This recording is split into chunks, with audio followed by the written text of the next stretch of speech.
안녕하십니까. 봉화약용작물연구소에서 근무하는 농업연구사 박상조입니다. 이번 시간에는 햇빛을 반사하는 기능이 있는 백색 피복 필름을 활용한 약용작물의 재배에 관하여 말씀드리겠습니다. 흑색 피복 필름의 장점, 온도 상승에 따른 약용작물 재배의 문제점, 백색 피복 필름의 특징과 재배 적용 현황 순서로 설명드리도록 하겠습니다. 현재 농작물 재배에 많이 이용하고 있는 흑색 피복 비닐은 잡초의 발생 억제, 토양 수분과 열의 보존력을 개선하고 토양 관수량 감소, 토양 수분의 증발 억제, 작물 보호제의 사용을 감소하고 이른 봄철 저온기의 토양 온도를 올려서 이른 시기 수확 및 수확 시기 단축 등 작물의 생산성을 향상시키는 좋은 결과를 보여주고 있는 농자재입니다. 그러나 다른 한편으로는 지구 온도의 상승으로 흑색 비닐을 이용한 피복 재배가 농작물의 생육에 일부 부정적으로 작용하는 문제가 발생하고 있는 상황이기도 합니다. 흑색 비닐이 햇빛 에너지를 흡수하여 토양의 온도를 상승시켜 작물 생산에 좋은 점도 있지만은 적정 온도 이상으로 지나치게 올라가는 것은 작물의 정상적인 생장을 방해하여 좋지 않은 결과로 나타나기도 합니다. 저희가 금년 5, 6월에 이 지역에서 관측한 흑색 비닐을 피복한 전궁밭 두둑의 위치별 온도를 보면은 잎이 위치하는 두둑 12cm 높이의 온도가 19도인데 비하여 전궁의 덩이 줄기, 긍령이 위치하는 두둑 15cm 깊이는 23.6도 정도로 두둑 위보다는 4, 5도 높은 정도이고 두둑 15cm 깊이에서는 22.3도 정도로 3, 4도 정도 높게 유지되고 있습니다. 비닐을 피복한 토양 온도의 상승이 앞에 설명한 바와 같이 작물의 발화와 초기 생육의 싹이나 뿌리의 자람을 촉진하여 작물 생산에 도움이 되고 있습니다. 그러나 여름철 30도씨 이하의 신선한 조건을 좋아하는 전궁과 같은 일부 약용작물은 약간의 온도 상승에도 민감하게 반응하여 여기 보시는 바와 같이 잎이 마르는 증상이 나타나거나 성장이 크게 나빠지기도 하는데, 비닐 피복 재배에서 여름철 강우에 따른 토양의 과한 수분 함량과 고온이 겹쳐질 경우 생육장애의 피해가 급증하는 현상이 자주 관측되기도 합니다. 토양의 배수와 기후 조건이 약용작물의 재배지 선정에 있어서 강조되는 부분입니다. 온도의 상승으로 약용작물의 재배 적지가 줄어들고 있고 적지를 찾아가서 재배하는 것이 쉽지 않은 상황에서 고온에 의한 피해를 줄여보고자 재배에 사용하는 자재를 개선하는 노력이 시도되고 있습니다. 그 중에 흑색 비닐 피복 재배에 의한 온도 상승으로 피해가 발생하는 작물의 생육장애를 예방하는 수단으로 개발 중에 있는 토양 온도 상승의 원인인 햇빛 에너지의 흡수를 막는 햇빛 반사 물질을 입힌 백색의 피복 필름과 이를 이용한 약용작물의 재배에 대하여 소개하고자 합니다.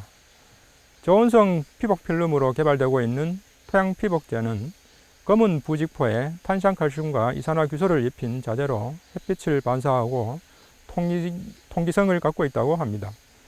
2022년 4월 4일에 심은 전궁밭에서 백색 피복 필름을 사용한 사례를 보면은 잡초의 발생은 흑색 비닐 피복과 같은 억제 효과가 있었습니다.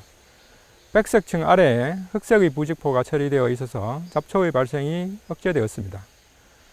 토양의 온도 상승과 관련이 있는 햇빛의 단파 복사의 반사 정도는 4월에서 6월 중순까지는 한 70% 정도, 6월 중순부터 7월까지는 30% 정도 흑색 비닐 피복한 밭보다 높게 나타났습니다.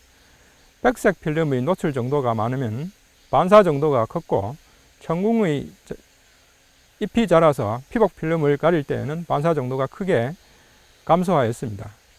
이에 따라 4월 하순부터 9월 중순까지 낮 시간대의 백색 필름을 피복한 두둑의 12cm 정도 깊이의 일천궁 뿌리 부위 토양 온도가 흑색 필름보다 평균 3도씨 낮은 온도를 보였습니다. 백색 필름을 피복한 밭은 햇빛의 단파 복사가 반사되어 물체에서 열이 방출되는 현상인 복사 냉각으로 흑색보다 토양 온도가 낮아진 것으로 판단됩니다. 피복재배를 두둑 5cm 깊이의 일평균 토양 온도를 보면은 피복하지 않는 맨땅의 경우 21.6도씨를 보이고 있습니다만 흑색 필름을 피복할 경우 2도씨 높아지는 2도씨가 높아지고 백색 필름을 피복할 경우에는 맨땅의 경우보다 1도씨 낮아지는 효과가 있었습니다.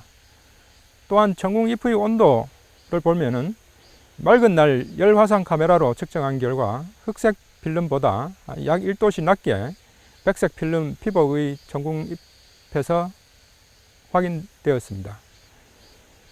이러한 결과를 볼 때 백색 필름을 피복한 토양은 흑색 필름 피복으로 발생하는 온도 상승이 일어나지 않아 여름철 고온 시기에 온도 상승에 따른 작물이 받는 생육장애가 줄어들 것으로 보입니다. 이른봄 파종 이후 싹이 돋아나는 단계에서는 흑색 비닐을 피복한 토양보다 백색 필름을 피복한 토양의 온도가 낮아서 출하가 약 1주 정도 지연되었습니다만 그 이후 천궁의 생장에는 부정적인 영향이 발견되지 않았습니다. 새롭게 개발 중에 있는 백색 토양 피복제가 천궁 외에 다양한 작물의 생장에 미치는 영향을 세밀하게 검토하기 위하여 당귀, 단삼, 지황 등의 일부 약용작물을 대상으로 잎이나 뿌리의 생장, 종자 결실 등에 대한 영향은 없는지 재배적인 검토를 진행 중에 있습니다. 현재까지의 시험작물의 생육 상황으로는 햇빛을 반사하는 백색 필름을 피복으로 인한 생육장애와 같은 재배상의 부정적인 문제는 발견되지 않고 있습니다. 앞으로 다양한 재배작물을 대상으로 자재의 비용, 작물의 생장에 미치는 영향 등을 세부적인 검토와 평가를 추가하여야 하고 대기 온도의 상승으로 재배가 부적합한 지역에서는 효과를 보기 어렵고 재배 작물의 고온 피해를 완전히 줄이지는 못하지만 흑색 필름 피복으로 인한 고온으로 장애를 받는 작물의 경우 흑색 필름 피복제의 대체제로 선택할 수 있을 것으로 판단됩니다. 차광망을 설치하거나 그늘을 들이우는 옥수수, 수수 같은 작물을 간작하여 고온으로 인한 작물의 생육장애를 줄이는 방법도 있습니다. 여름 장마 후 토양이 가습하여지고 기온이 갑작스럽게 올라가면 밭작물의 호흡을 하는데 어려움이 있어 피해를 많이 받고 있습니다. 물빠짐이 좋은 밭을 선정하고 작물 주변의 온도 상승을 줄이는 데 효과가 있는 간작물이나 자재를 활용하면 고온에 의한 피해를 줄이는 데 도움이 될 수 있습니다. 지금까지 약용작물의 백색 필름 피복 재배에 대하여 말씀드렸습니다. 백색 필름 피복 재배에 대하여 의문사항이 있으신 분은 봉화약용작물연구소로 연락 주시면 친절히 답변하여 드리도록 하겠습니다. 감사합니다.